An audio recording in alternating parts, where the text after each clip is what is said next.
Bonjour. Il y a des guerres qu'on raconte et d'autres qu'on décide de taire. Il y a des drames qui font la une et d'autres qu'on enterre sous les décombres du silence et de la manipulation.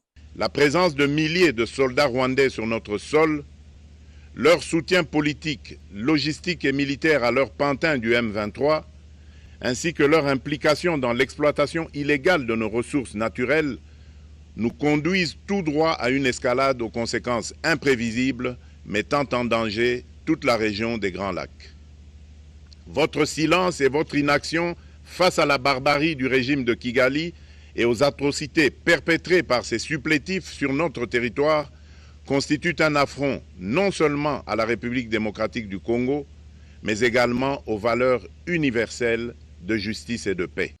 Là, il s'agit des millions de familles endeuillées, des déplacés, des femmes et des enfants violés, des pillages et des cadavres de femmes qui ne peuvent plus parler à leurs enfants au dos, larmes aux yeux, qui n'ont pourtant pas demandé à venir dans ce bas monde. Le président Félix Tshisekedi se retrouve au cœur d'un chaos savamment orchestré. La guerre qui ravage l'Est de la République démocratique du Congo fait partie de celles que les grandes puissances, tout comme leurs valets locaux, préfèrent ignorer. Alors que Kinshasa réclame en vain des sanctions internationales contre Kigali depuis des lustres, sans résultat. Le machin de sommet Union africaine accouche aussi ce week-end d'une souris sur fond d'hypocrisie. Un crime à huis clos, un scandale dont les coupables sont connus, mais jamais inquiétés. M23 are not Rwandans. These are Congolese. Monsieur Paul Kagame, c'est votre droit le plus absolu de vous défendre, même si votre réponse ne fera que nourrir les doutes. Vous affirmez que les combattants du M23 ne sont pas rwandais, mais congolais. Soit. Mais alors pourquoi les soutenez-vous, cher monsieur? Que font vos milliers de soldats sur le territoire congolais, dont certains capturés sont passés aux aveux? Comme si votre indifférence envers la sacralité de la vie humaine ne suffisait pas, vous avez élaboré depuis quelques jours un argument aussi léger qu'une plume. This man Tshisekedi was never elected first. He didn't at all, and you know it. So I'm not telling anyone, only that you don't talk about it publicly, I'm talking about it publicly. That's the only difference. You know it. The second time, nothing happened, and you know it. Admettons que Félix Tshisekedi ait organisé des élections frauduleuses. Mais vous, M. Paul Kagame, sur la base de quelle élection êtes-vous là? Et qu'est-ce qui nourrit cette ingérence manifeste dans les élections de notre pays? Pendant que vous animez cette diversion, le Conseil de sécurité de l'ONU a imposé en 2003 un embargo sur les armes à la RDC dans le cadre de la résolution 1493. Cet embargo a limité l'approvisionnement du gouvernement pour combattre les groupes armés qui agressent l'Est de la RDC.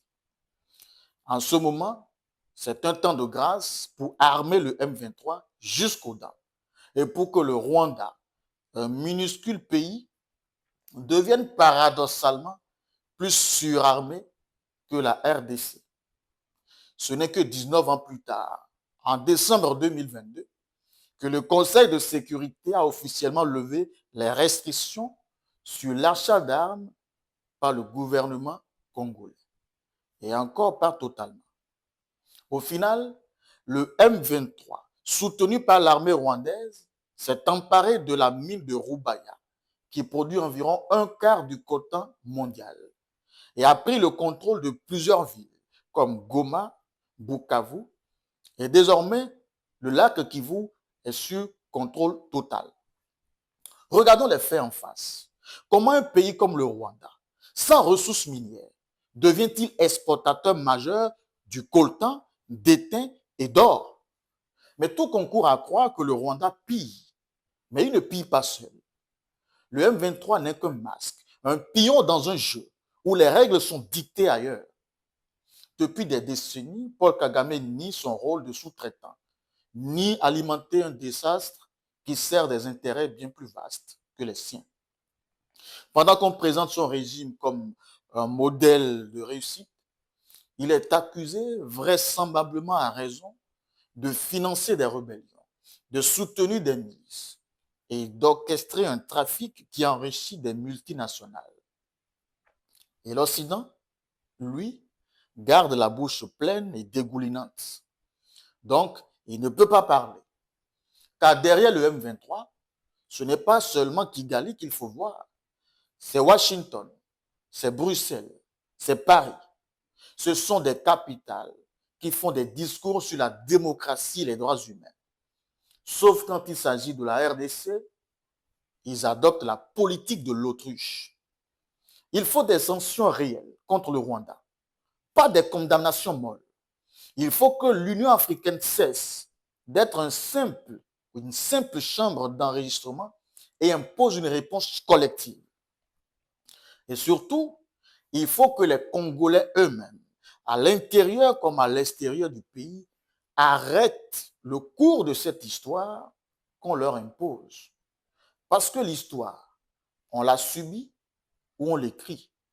Et c'est ici et maintenant qu'il faut agir. C'était votre chronique au contre-jour.